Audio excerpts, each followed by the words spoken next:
சந்தோஷம். 12வது மாதம் வந்தாலே நம்ம கிறிஸ்மஸ் சீசனுக்குள்ள நம்ம வருகிறோம். 12వ నెల వచ్చిన వెంటనే ప్రపంచమంతా క్రిస్మస్ సందడి నెలకొంటుంది. ஆண்டவர் இயேசு கிறிஸ்து நமக்காய் பிறந்திருக்கிறார். ప్రభుని యేసు మన కొరకు పుట్టి ఉన్నాడు. ஆண்டவர் பிறந்து பூமியில இருந்த நாட்களிலே அநேக அற்புதங்களையும் அடையாளங்கள் கர்த்தர் செய்திருக்கிறார். యేసు ప్రభు ఈ లోకంలో ఉన్నప్పుడు చాలా అద్భుతాలు ఆశ్చర్యాలు జరిగించాడు. அந்த அற்புதங்கள் அடையாளங்கள் எதற்கான காரணங்கள் பார்த்தீங்கன்னா ஆண்டவரை ஜனங்கள் விசுவாசிக்கும்படியாய். అద్భుతాలు మహత్కార్యాలు ఎందుకు చేశాడంటే జనులు నిజదేవుడైన యేసుని తెలుసుకోవడానికి. ஆண்டவர் அப்படிப்பட்ட அதிசயங்களையும் அற்புதங்களையும் கர்த்தர் செய்திருக்கிறார். అలాంటి అద్భుతాలు మహత్కార్యాలు దేవుడు జన్మ మధ్యలో తాను జీవించిన కాలంలో ఈ లోకంలో చేశాడు. 2000 வருஷத்துக்கு முன்பதாக மாத்திரமல்ல இன்றைக்கும் தேவன் செய்கிறவராக இருக்கிறார். 2000 సంవత్సరాల క్రితమే కాదు, యేసయ్య బ్రతుకుతూ ఉన్నాడు కనుక, జీవిస్తున్నాడు కనుక ఈ రోజు కూడా యేసయ్య అద్భుతాలు చేసేవాడే ఉన్నాడు. இன்றைக்கு வேதத்துல பார்க்கிற அந்த பகுதியில போல நமக்குள்ளாகவும் அப்படிப்பட்ட விசுவாசம் இருக்கும் பொழுது தேவன் நம்முடைய விசுவாசத்தின் கிரியைக்கு தகுந்ததான பலனை தேவன் தருகிறவராக இருக்கிறார். ఈ రాత్రి మనం చూడబోతున్న లేఖనంలో ఒక స్త్రీ ఒక అద్భుతం పొందుకుంది. ఆమెలాగా మనకు కూడా విశ్వాసం ఉన్నట్లయితే మన జీవితాల్లో కూడా దేవుడు అద్భుతాలు చేసేవాడే ఉన్నాడు. காரணம் தேவனால் முடியாத காரியம் ஒன்றுமே இல்லை. కారణం ఏంటంటే దేవుని చేత అసాధ్యమైనది ఏదీ లేదు. அவர் சகலவற்றையும் செய்கிறவராக இருக்கிறார். మన దేవుడు సమస్తమును చేయగల సమర్థుడైన దేవుడై ఉన్నాడు. எடுத்துக்கொள்வோம் லூக்கா 8వ அதிகாரத்துல లూకా రాసిన సువార్త 8వ అధ్యాయం 41 అదేవిధంగా 48 2 వచనాలు చదవండి.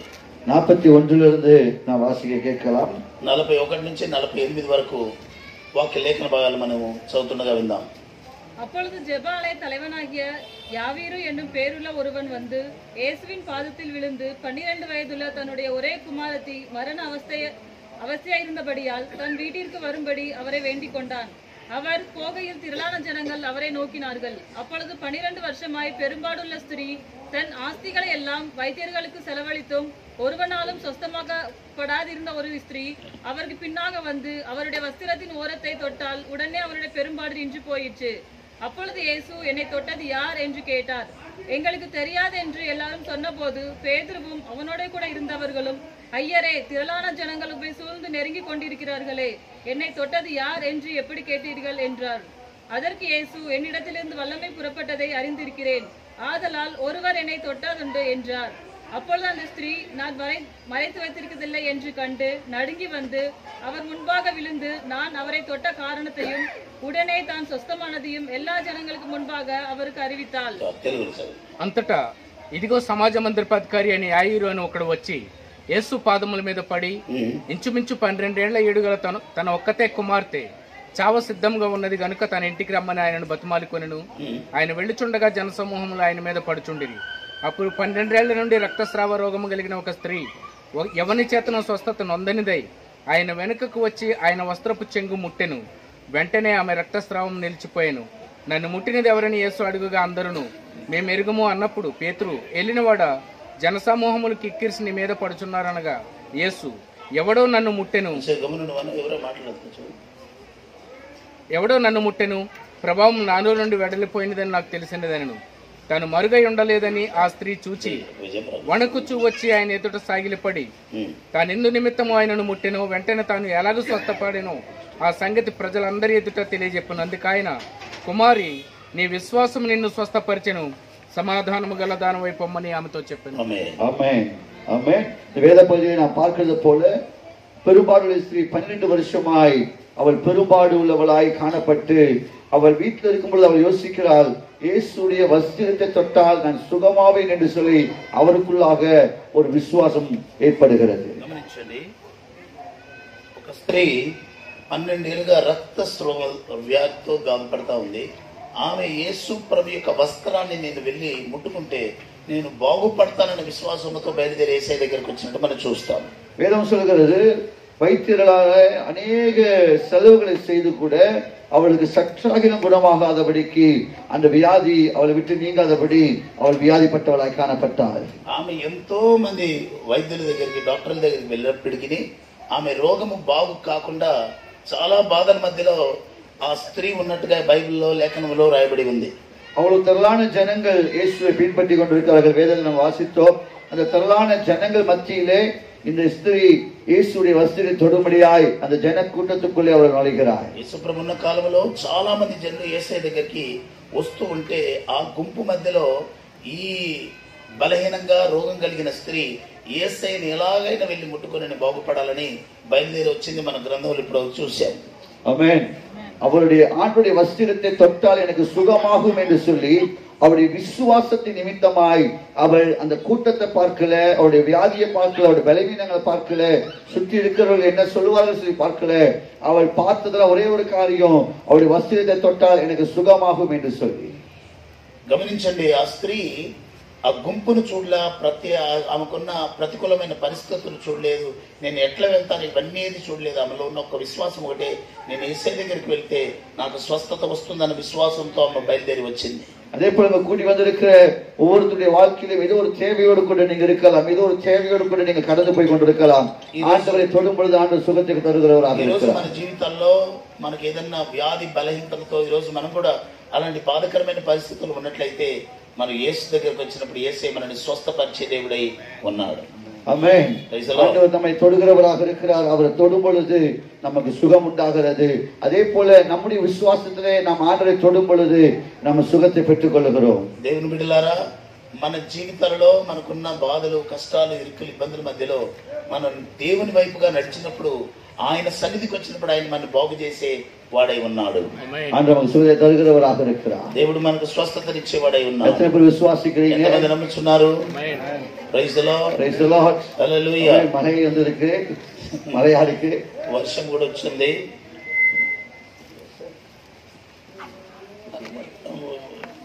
పర్వాలేదు సార్, முடிச்சிருங்க. நான் ஒரு 10 நிமிஷம் தானே முடிச்சிருக்கேன். டபாஸ் ஓகே, நம்ம கண்கள் மூடி ஜெபித்துருவோம். பாஸ்டர் தொடர்ந்து நம்மளை பேசுவான். பிதாவே, நன்றி செலுத்துகிறோம். ஆண்டவரே, பெரும்பாலுடைய ஸ்திரீ எப்படி தன்னுடைய ஆண்டுடைய வஸ்திரத்தை தொட்டால் சுகமாகும் என்று சொல்லி விசுவாசித்து தன்னுடைய பலவீனங்களை பார்க்காமல் அவள் புறப்பட்டு வந்தாலோ, அதே போல இங்க இருக்கிற ஒவ்வொரு గట్టిగా చెప్పరు. హల్లెలూయా చెప్పమన్నా మీకు. గట్టిగా చెప్పు. పాస్టర్ గారు చెప్పిన లేఖన భాగంలో ఒక స్త్రీ ఉంది బైబిల్లో, యేసయ్య జీవించిన కాలంలో. ఆమెకి 12 ఏళ్ళుగా ఏం చేస్తుందంటే రక్తస్రావం. ఇది ఆడవాళ్ళకి ఈ రోగం ఏదో తెలుసు. అది ఒక 2-3 రోజులు వచ్చి ఆగితే అది బాగుంటుంది. దానికే అల్లాడిపోతారు. 3 రోజులకే అల్లాడిపోతారు స్త్రీలు. ఈమెకి 12 ఏళ్ళుగా పోతుంది. ఒకసారి ఆలోచించాలి పరిస్థితి ఎట్టుందో. ఎన్నేళ్ళుగా పోతుంది? మాట్లాడరు చూడు, ఎట్టి చెప్పాలి. ఎన్నేళ్ళు? 12 ఏళ్ళుగా పోతా ఉంది. 3 రోజులకి అల్లాడిపోయి ఆడవాళ్ళ కోపం వచ్చి వాళ్ళ చిరాకు పుట్టి ఎట్ట చేస్తుంటారు. కానీ ఈ స్త్రీకి 12 ఏళ్ళుగా పోతుంది. ఆమె చాలా ధనికురాలు, బాగా డబ్బున్న మనిషి. ఆ డబ్బంతా వైద్యులకు ఇచ్చింది. ఎక్కడిక్కడ డాక్టర్ ఇక్కడ పోతే బాగా, ఎక్కడ బాగా, అన్ని దిక్కులు పోయింది, డబ్బులన్నీ పోయినాయి. ఒక మనిషికి రక్తహీనత వస్తే బలహీనంగా అయిపోతారు. శక్తి ఉండదు, నిలబడలేరు, తినలేరు, పడుకోలేరు, లేవలేరు, కూర్చోలేరు, ఏ పని చేయలేరు. మనిషి శరీరంలో ఇంచుమించుగా ఒక 6 లీటర్ల రక్తం ఉంటుందంట. ఎన్ని లీటర్ల రక్తం? 6 లీటర్లు. గట్టిగా చెప్పరు చూడు. మనము ఒక పూట భోజనం కడుపు నిండా మంచి పౌష్టికాహారం తింటే 3 నుంచి 4 చుక్కల రక్తం వస్తుంది అంతే. ఎంత అంత తింటే వచ్చేది 2-3 చుక్కలే. చెప్పాలి. ఈ రక్తస్రావం కలిగినప్పుడు ఒక్కసారిగా ఒక 2-3 నెలల రక్తం ఒక్కసారికి పోతుంది. అలాంటి పరిస్థితుల్లో ఈమెకు 12 ఏళ్ళుగా రక్తం పోయింది. మీరు ఆలోచించి చూడాలి, ఎంత బక్కగా ఉంటుందో, ఎంత నీరసంగా ఉంటుందో, ఎంత బలహీనంగా ఉంటుందో, ఎంత బాధగా ఆమె బాధల్లో ఉన్నదో ఒకసారి ఆలోచన. మనం ఆలోచిస్తే అర్థమవుతుంది మనకి. ఆ రోజుల్లో యేసు ప్రభు వారు సువార్తను ప్రకటిస్తూ వస్తున్నాడు. ఆయన ఎక్కడో కొండ మీద కూర్చొని, భక్తులారా ఇక్కడికి రండి, నా కాడికి ఏదో అవస్థలు పడి కింద మీద పడి రండిరా, నేను మిమ్మల్ని బాగు చేస్తాను అల్లా. ఆయన ఎక్కడ జనం ఉన్నారో అక్కడికే వెళ్ళాడు. చిత్రతల్లి చెప్పాలి. బైబిల్ గ్రంథం అంటుంది, నశించిన దానిని వెతికి రక్షించుటకు మనుష్య కుమారుడు ఆకాశ పరలోకం భూలోకానికి వచ్చాడు. దాని అదే రోజు పేరు క్రిస్మస్. Praise God. ఈ రోజు యేసు ప్రభు పుట్టుక నుంచే చరిత్ర 2గా చీలింది. క్రీస్తు పూర్వం, క్రీస్తు సెకండ్. మా ఇక్కడ చూడు, అందరు ఉన్నారు, అందరు ఇక్కడ ఉన్నారు. చూడు, అలా అప్పుడప్పుడు చూస్తుంటావు, అందరు ఉన్నారు. ఇటు చూడు, దిగులు పడకు, దిక్కులు చూడకమ్మా, వెనకనే ఉన్నాడు మీ ఆయన. ఇటు చూడు, అలాంటి చెప్పాలి. అప్పుడు యేసు ప్రభు రక్షించడానికి వచ్చాడు. ఈ భూలోకానికి వచ్చినప్పుడు ఆయన చాలా ఒక దీనమైన పరిస్థితుల్లో, ఒక పశువుల పాకలో, ఒక బీద కుటుంబంలో పుట్టాడు. అని చెప్పాలి. హల్లెలూయా. ఆయన ఈ లోకం ఆయన ఉన్న ఆ ప్రాంతంలో పాలస్తీనా ప్రాంతంలో తిరిగి పరిచయం చేస్తూ ఉన్నాడు. ఆయన వెళ్ళిన చోటంతా జనులు బాగుపడ్డారు. పాపాల గురించి యేసుప్రభు చెప్తే పాపం నుంచి మారు మనసు పొందారు, పాపలు రక్షించబడ్డారు, రోగాలు బాగయింది, దయ్యాలు పట్టిన వాళ్ళు విడిపించబడ్డారు. అట్లాగా యేసయ్య సువార్త ప్రకటిస్తూ వెళ్తున్న కాలంలో యేసయ్య ఆ స్థలానికి వచ్చాడని ఈ స్త్రీ తెలుసుకుంది. సోదరు చెప్పు గట్టిగా, చేతులెత్తి చెప్పరు. ఆ చోటుకి యేసయ్య వచ్చాడన్న సంగతి మీకు తెలిసింది. అయ్యో నేను ఎంతమంది వైద్యులను వెతికానే, ఇంత డబ్బులు ఖర్చు పెట్టానే, నా శరీరంలో స్వస్థత లేదు బాబో, నాకు ఒక విడుదల ఉంటే బాగుండు. 12 ఏళ్ళుగా రక్తం పోతున్న మనిషి ఇంచుమించు ఒక శవం లాగానే బతికింది. ఆమెకి ఈ విషయం తెలిసిన వెంటనే ఆమె హృదయంలో ఒక విశ్వాసం కలిగింది. చేతుల తల్లి చెప్పాలి. బైబిల్ అంటుంది విశ్వాసం.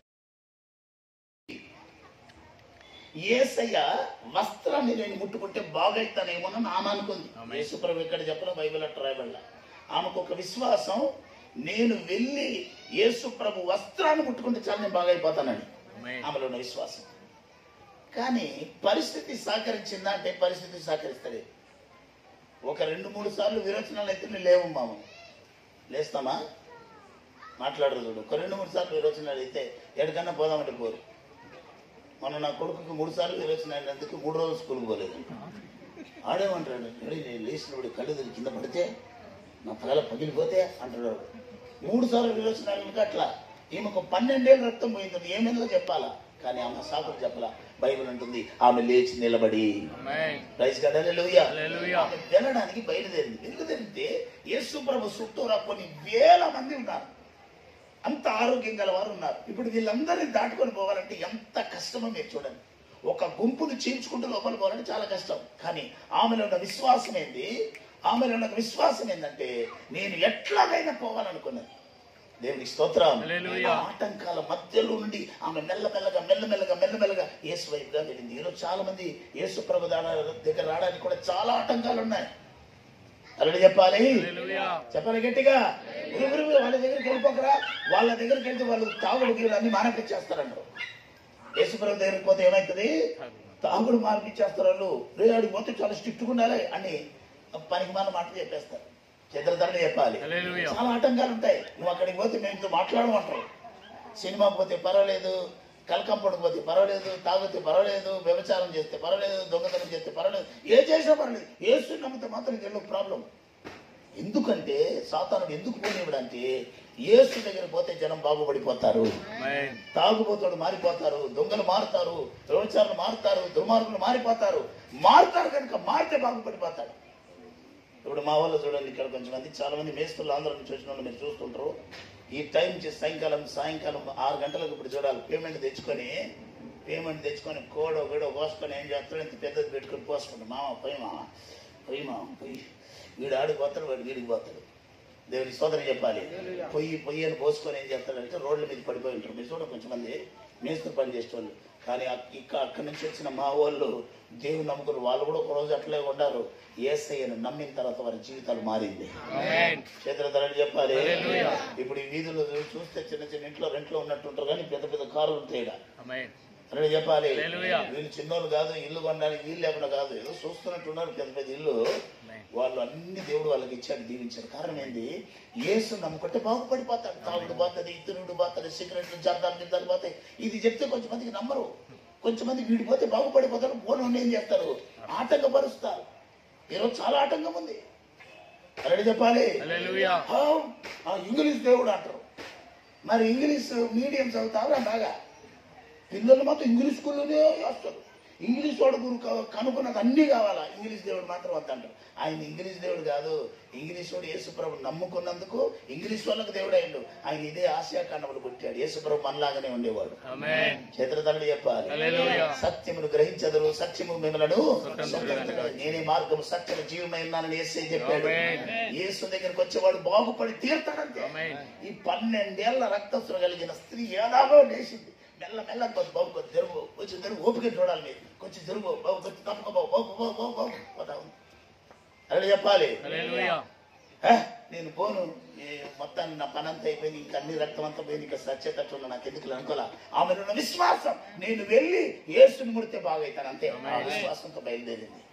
ఆ గుంపుని చేర్చుకుంటూ మెల్లగా ఏం చేస్తూ లోపలికి నెట్టుకుంటూ లాస్ట్కి వెళ్ళింది. అని చెప్పాలి. యేసయ్య వస్త్రపు చెంగును ముట్టేసిందంతే. ముట్టిన వెంటనే బైబిల్ అంటుంది, వెంటనే ఆమె రక్తస్రావము నిలిచిపోయింది. తప్పనప్పుడే ఆగిపోయిందంట. చేతుల తరడి చెప్పాలి. తరడి చెప్పాలి. యేసు అద్భుతం చేసేవాడు, నీ శరీరంలో రోగాలు తొలగించేవాడు, నీ బతుకును మార్చేవాడు. ఆయన సన్నిధికి వచ్చి ఆయన ముట్టిన వారు ఒక్క దెబ్బకు వారి జీవితంలో మార్పు వస్తుంది. తరడి చెప్పాలి. ఒక సడన్ మార్పు, సడన్ గా ఆగిపోయిందంట. ఆగిందని ఎవరు చెప్తుంది? ఆమెనే చెప్తుంది, ఎవరు చెప్పాలి. ఆమె చెప్తాను తప్పని ఆగిపోయింది. ఆగింది వచ్చేది వాళ్ళకే తెలుసు కాబట్టి ఆమె తెలిసిపోయింది, ఆగిపోయిందా అని చెప్పాలి. యేసు ప్రభు ఏం చెప్పాడు చూడండి. వెంటనే ఆమె రక్తస్రావం నిలిచిపోయిన, నన్ను ముట్టింది ఎవరని యేసు అడిగిండు. ఎవరే నన్ను ముట్టింది అని అడిగాడు. అప్పుడు పేతురు అంటాడు, అయ్యా ఎంతమంది మీ ఎంటబడుతున్నారు, మీ వెనక తిరుగుతున్నారు, ఎంతమంది తొక్కిసినట్టు జరుగుతా ఉంది, ఎంతమంది ముడుతుంటే ఎవరో ఒక్కరు ముట్టారని ఎట్లా చెప్తారయ్యా అంటున్నాడు. అని యేసయ్య చెప్పాడు, కాదు అందరు ముట్టిన దానికి ఈమె ముట్టిన దానికి ఏముంది? వ్యత్యాసం ఉంది. చేతులతోటి చెప్పాలి. ఈమె విశ్వాసంతో ముట్టింది. నేను బాగు కావాలని ముట్టింది, నా రోగం పోవాలని ముట్టింది, నా జీవితంలో కష్టాలు పోవాలని ముట్టింది, నా బతుకు మారాలని ముట్టింది. వెంటనే దేవుని సన్నిధి నుంచి ఆ వస్త్రపు చెంగు నుంచి ఏం చేసింది? శక్తి ప్రభావం బయలుదేరాము. ముట్టి ఆమె యొక్క బతుకు ఒక్కసారిగా మారిపోయింది. చేతులతోటి చెప్పాలి. యేసు ప్రభు అంటాడు, ఎవరో నన్ను ముట్టెను, ప్రభావం నాలో నుండి వెడలిపోయినదని నాకు తెలిసినది. నాకు తెలిసినది. తాను మరుగై ఉండలేదని ఆ స్త్రీ చూచి వణకుచూ వచ్చి ఆయన ఎదుట సాగిలపడి, యేసు ప్రభు తెలిసిపోయింది. యేసు ప్రభు నన్ను గుర్తుపట్టేశారని తెలిసి ఆమె వణుకుతూ యేసయ్య దగ్గరికి వచ్చింది. ఆయన ఎదుట సాగిలపడి తాను ఎందు నిమిత్తము ఆయనను ముట్టెను. వెంటనే ఏం కులం ఎందుకు పుట్టినావు ఇవన్నీ అడిగిందా? మీరేం తోళ్ళు, ఎందుకు పెట్టావు, ఎందుకు వచ్చినావు అన్నారా? అని ఈ కుల మత భేదాలంతా యేసు ప్రభు దగ్గర లేదు. వీడు ఇంతమంది చూస్తున్నాం, ఎవరు ఏ కులమో తెలియదు. నువ్వు కొన్ని దగ్గర ఏంటో మీరు అంటారు. ఫస్ట్ మాట ఏంటో మీరు అంటారు. అలా చెప్పాలి. నేను ఒకసారి ప్రాంతానికి పోయినా బాగా దాగం వేస్తా ఉంది. ఆ నీళ్లు కావాలని ఒక ఇంటికి పంపించిన కారు ఆపి ఇంటికి కొన్ని నీళ్ళు ఇమ్మన్నా. దూరం వారి దుకాణాలు కనిపిస్తారు, కొన్ని నీళ్ళు ఇస్తారంటే వాళ్ళు ఫస్ట్ వచ్చిన వెంటనే ఏం చేశారు, ఏమిటో మీరు అని అడిగిండ్రు. వీడు నోరు ఊరుకోకుండా మేము క్రిస్టియన్స్ అన్నాడు. నేను నీళ్ళు ఎంపో అన్నదా అలా చెప్పాలి. మరి నీ నీళ్ళు లేకపోతే క్రిస్టియన్ అంటే నీళ్ళు ఇవ్వమా అమ్మ అన్న. ఏము అన్నది. సరే నువ్వు ఏ వాటర్ ఫిల్టర్లో నీళ్లు బట్టి పెట్టుకున్నావో ఆ వాటర్ ఫిల్టర్ కూడా పడే అన్న. ఎందుకు అన్నది. ఆ ఫిల్టర్ కనుక్కున్నాడు క్రైస్తవుడు అని చెప్పిన. నీ ఇంట్లో ఫ్యాన్ తిరుగుతుంది, ఫ్యాన్ కనుక్కున్నాడు క్రైస్తవుడు పడేస్తావా? కరెంట్ కనుక్కున్నాడు క్రైస్తవుడు తీసేస్తావా? గుర్రని తిప్పి తింటవే. మిక్సీ కనుక్కున్నది క్రైస్తవుడు పడేస్తావా? చల్లగా లోపల పెట్టుకున్న ఫ్రిడ్జ్ కనుక్కున్నదంతా క్రైస్తవుడు. అవునా? మరే ఇవన్నీ కనుక్కున్నది ఎవరు? మేము కనుక్కున్నది అన్నీ కావాలి, మాకు కొంచెం నీళ్ళు అడిగితే ఇయ్యాను అని. ఏమండి ఇస్తే మా పక్కింటోళ్ళు ఏమైనా అనుకుంటారు అంటుంది. ఇప్పుడు ఇవన్నీ వాడుతున్నది వాళ్ళు ఏమైనా అనుకుంటారని బయటికి పడేస్తాం అన్నా. అట్లా పడేస్తాం, 20,000-30,000 పెట్టి కొనుక్కున్నాం అంటారు. సోదరు చెప్పాలా? ఆ తర్వాత బైబిల్ ఒక మాట ఉంది, మీరు రాజులైనా సరే ఈ నీళ్ళని ముందుకు పోయి నీళ్ళు అడిగిస్తారు. వాళ్ళు అడిగినప్పుడు నేను చెప్తా ఆగరా అన్న, కొంచెం నీళ్ళు ఏమా అన్న, బట్టలు ఉందా అన్నారు. మీరు ఏమిటోళ్ళు అన్నారు. మేము రాజులం అని చెప్పిన. రండి సార్ వచ్చి కూర్చోండి అన్నది. వచ్చి కూర్చోండి అన్నది. నీళ్ళంతా తాగిన తర్వాత మిక్చర్ గిచ్చర్ అన్ని పెట్టింది. టీ తాగిన తర్వాత పోయేటప్పుడు మేము క్రైస్తవులమైన రాజులము అని చెప్పాలి. గచ్చి కొంచెం మందికి కులం అది మతం కులం ఇది ఏ భేదాలు క్రైస్తవులు ఉండదు. యేసు ప్రభుని ఎందుకు ఎస్సీ నమ్ముకున్నారు తెలుసా? అందరు వారిని తిరస్కరించి యేసు అంగీకరించండి. రండి మీరు, ఈ లోకం మిమ్మల్ని కాదంటే మిమ్మల్ని చేర్చుకుంటామన్నారు. అంతే. అందుకే మనమందరం యేసే బిడ్డలమయ్యాం. అందుకే ప్రపంచంలో అత్యధిక మంది క్రైస్తవులై ఉన్నారు. చేతులతల్లి చెప్పాలి. ఆటంకం అండి, ఆటంకం. సభలు చెప్పాలి. ఆమె వచ్చి ముట్టుకుంటే ఎందుకు ముట్టుకున్నా? దరిద్రపు దానా, పాపిస్తానా అల్లా అని చెప్పాలి. హల్లెలూయా. ఆమె ముట్టుకొని బాగుపడాలని వచ్చింది. ఆమె కొరకే యేసు అక్కడికి వచ్చింది. ఆమేన్. చేతులతో చెప్పాలి. అంటాడు అందుకైనా కుమారి నీ విశ్వాసము నిన్ను పాకిస్తానా, స్వస్థపరిచెను. చిన్న కులపు దానా, కర్రదానా, పనికి మానిందానా ఇట్లా అనలా. ఇట్లా అన్నాడా? చేసి అపచారం ఇది అన్నాడా? ఏమన్నాడు? కుమారి తెలంగాణ వ్యాసలో చెప్పారు, నా బిడ్డ, అమ్మ నా బిడ్డ, నా కుమారే, నీ విశ్వాసము నిన్ను స్వస్థపరిచింది. చేతులు చెప్పాలి. నీ విశ్వాసమే నిన్ను స్వస్థపరిచింది. తల్లి చెప్పాలి. నీవు నమ్మితే దేవుని మహిమను చూస్తావు. చెప్పాలి. నీ విశ్వాసమే నిన్ను స్వస్థపరిచింది. సమాధానము గలదానమై పొమ్మని ఆమెతో అనేది. చేతుల తల్లి చెప్పాలి. ఇప్పటి వరకు ఆమెకు సమాధానం లేదు. ఇప్పటి వరకు నెమ్మది లేదు. డబ్బులన్నీ పోయినాయి. చుట్టాలందరూ దూరం అయ్యారు. ఈ రోగం నయమైతలేదు. ఆమెకి నిద్ర పడట్లేదు, ఆకలి లేదు, నిద్ర లేదు, ఆమెకు నెమ్మది లేదు, సమాధానం లేదు. అలాంటి పరిస్థితి ఉంది. మనసులో కలవరం, అయ్యో నేను బతుకుతానో చచ్చిపోతానో తెలియదు. ఒక భయంకరమైన ఆందోళనకరమైన పరిస్థితిలో ఆయన్ని ఉండింది. బైబిల్ అంటుంది, యేసయ్య అంటాడు, నీవు సమాధానం గలదానిగా. ఎందుకు రాదు సమాధానము? ఏం ఆగింది? రక్తస్రావం ఏం చేసింది?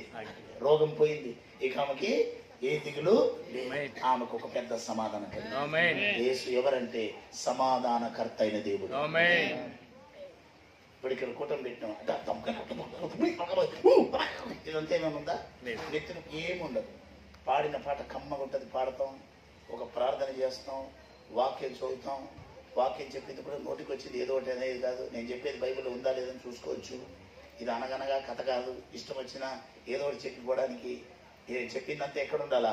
బైబిల్ ఉండాలి. ఇద్దరు చదువుకుంటారు, కమ్మగా ప్రార్థన చేసుకుంటారు, వింటారు. ఆ విన్నదాన్ని బట్టి జీవితాన్ని మార్చుకుంటారు, వెళ్ళిపోతారు. ఇది క్రైస్తవ పద్ధతి. స్తోత్రం. చెప్పాలి. జ్ఞానము ఎప్పుడు కలుగుతుంది? వాక్యం విన్నప్పుడు కలుగుతుంది మనిషి. దేవుని స్తోత్రం. సమాధానం ఎప్పుడు వస్తుంది? సమాధానకర్త అయిన దేవుని తెలుసుకున్నప్పుడు. యేసు ఎవరు? మనకు సమాధానం ఇచ్చేవాడు.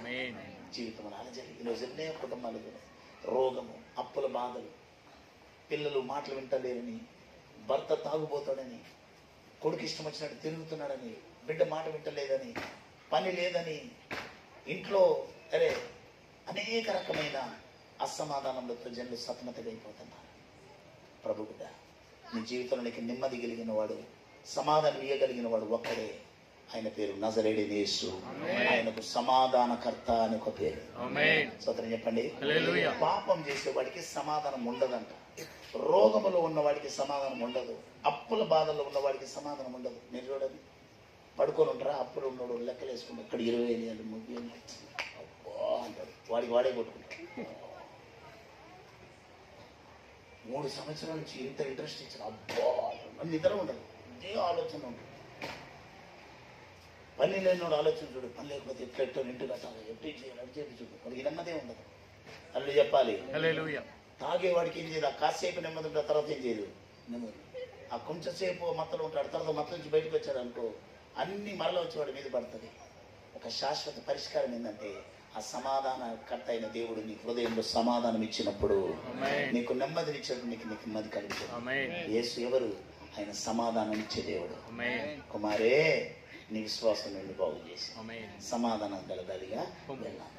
ఆ తర్వాత ఆమె జీవితకాలం అంతా సమాధానంగా, ఆరోగ్యంగా, దీవెనకరంగా ఆమె బ్రతికినట్టు బైబిల్లో మనం చూస్తాం. చిత్ర తండ్రి చెప్పాలి. ఒక రోగం గల స్త్రీ, అన్ని పోగొట్టుకున్న స్త్రీ, తన బలం పోగొట్టుకున్న స్త్రీ, ధనం పోగొట్టుకున్న స్త్రీ, ఆమె రోగమున్నందున కుటుంబస్తులందరూ దూరం అయ్యారు. ఆమెకి ఎవరూ లేని పరిస్థితిలో ఆమె జీవితాన్ని యేసు మార్చారు. ఈ రోజు కూడా నీ జీవితంలో కూడా ఒక రోగంతో నువ్వు బాధపడుతుంటే, నీ కష్టాన్ని బట్టి మనుషులు నీకు దూరమై ఉంటే, ఈరోజు నీకు నెమ్మది లేకుండా ఉంటే, బలహీనంగా ఉంటే, కష్టాల మధ్య ఉన్నట్లయితే, నీ జీవితంలో ఒక నెమ్మది, సమాధానం, సంతోషం లేకుండా ఉంటే, ఈరోజు అదే యేసు జీవిస్తున్నాడు. మేము ఆరాధించే దేవుడు ఒక బొమ్మ కాదు, ఆయన జీవం గల దేవుడు. హల్లెలూయా. ఆయన ఇక్కడ 2-3 నా నామ పేరు కూడా వస్తారు, వారి మధ్యలో ఉంటాను. అందుకే ఇక్కడ ఏదైనా బొమ్మ పెట్టి పూజ చేయి, యేసు బొమ్మ పెట్టి ఆయన ఏదైనా దీపం పెట్టి చేయము. ఎందుకంటే దేవుడు బొమ్మ కాదు, మనుషులు చేసుకునేది బొమ్మ. దేవుడు మనల్ని చేశాడు, మనం దేవుళ్ళని చేయలేము. అందుకని క్రైస్తవులు యేసు ప్రభుమో మరేమో బొమ్మ పెట్టి మొక్కము. కారణం ఏంది? కొంచెంమంది మొక్కటోళ్ళు ఉన్నారు, అది వేరు. కానీ నిజ దేవుడు బొమ్మగా లేడు, ఆయన ఆత్మస్వరూపే ఉన్నాడు. ఇప్పుడు గాలి వీస్తా ఉంది, మనమందరం ఏం చేస్తున్నాం? నేను పీల్చుకుంటున్నాను, మనమందరం ఏం బతుకున్నాం. మనము అరే ఈరోజు ఆ శ్వాస పీల్చుకుంటాం, బతుకుతాం. ఎంత ఆశ్చర్యం చూడాలి. ఆ గాలి కనిపించదు కానీ దాన్ని పీల్చుకుంటాం, బతుకుతాం. ఎంత నిజమో. అలాగే దేవుడు ఆత్మ ఉన్నాడు. ఈ రాత్రి ఆత్మస్వరూపైన దేవుడు మన మధ్యలో ఉన్నాడు. ఎక్కడుండి అయ్యా నాకు ఈ కష్టం ఉందని నువ్వు అడిగితే దేవుడు నీ యొక్క మొరను వినేవాడై ఉన్నాడు. ఆ రోజు ఆ రక్తస్రావం కలిగిన స్త్రీ, రోగం కలిగిన స్త్రీని ఎట్లా బాగు చేశాడు, ఈ రాత్రి నిన్ను నన్ను కూడా దేవుడు బాగు చేస్తాడు. మనందరికి ఉండాల్సింది విశ్వాసం. అందులో చెప్పాలి, మనకు ఉండాల్సింది ఏంది? విశ్వాసం అండి. మన విశ్వాసం, బైబిల్ అంటుంది విశ్వాసం లేకుండా దేవునికి ఇష్టం లేకుండుట అసాధ్యం. నీ విశ్వాసము నీ విశ్వాసం లోకమును జయించే జయమని రాయబడింది. నీవు విశ్వసిస్తే దేవుని మహిమను చూస్తా, విశ్వసించువాడు కలవరపడడు అని రాయబడింది. క్రైస్తలో ఆనాడు ఆ స్త్రీని బాగు చేశాడు, ఆమె జీవితాన్ని మార్చాడు, ఆమె ఆనందంగా తిరిగి వెళ్ళింది. ఈ క్రిస్మస్ నెలలో రక్షకుడైన యేసుని నమ్మండి. మీ కుటుంబాల్లో ఉన్న కష్టాలు, ఇరుకులు, ఇబ్బందులు, సమస్యలు, బాధలు, రోగాలు, బలహీనతలు, అసమాధానం వంటి తొలగించి సమాధానకర్తనే దేవుడు మీకు సమాధానము దయచేసి మిమ్మల్ని దీవించి ఆశీర్వదిస్తాడు. అందరూ తలలు వంచుకుందాం, ప్రార్థన చేద్దాం. మన మధ్య స్వామి గారు ఉన్నారు.